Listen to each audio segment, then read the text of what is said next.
suis Sandy Bompard, je suis la monteuse du film Animal et j'étais la monteuse aussi du film Demain. Et voilà, et c'est l'aventure qui continue avec Cyril sur ce deuxième film. On est en train de terminer. Et la plus grande difficulté, c'était la grandeur du sujet. C'est un film sur la 6e extinction de masse des espèces, sur notre rapport, le rapport des êtres humains au monde vivant, sur le dérèglement climatique, sur notre place dans les écosystèmes, la préservation de la biodiversité. Donc c'était un truc gigantesque. Donc ça, c'était la première difficulté, d'avoir ce grand sujet en se disant qu'on voulait en faire un film de cinéma. Et l'autre difficulté, c'était la quantité de rushs. Donc au fur et à mesure du tournage, je recevais les rushs, mon assistante les organisait, les synchronisait.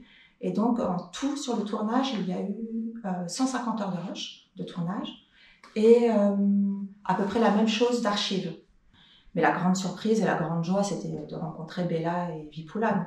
Donc ça, c'était nos guides, moi je suivais leurs réseaux sociaux. Pendant le tournage, je suivais leurs réseaux sociaux pour voir comment ils pensaient.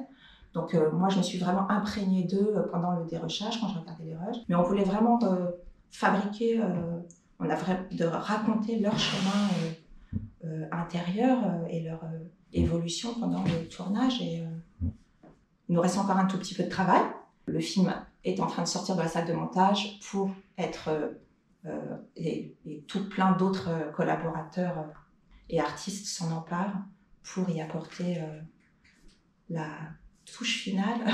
Donc on avait vraiment l'impression d'avoir l'Himalaya escaladé, tant au niveau des thèmes que de la quantité de rush, que de la complexité des sujets.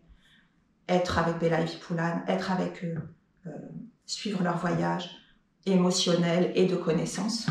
Je voulais parler des musiciens aussi qui ont été là depuis le début. Ils étaient là dès la lecture du scénario. Donc moi, j'ai monté avec presque toutes les musiques maquettes.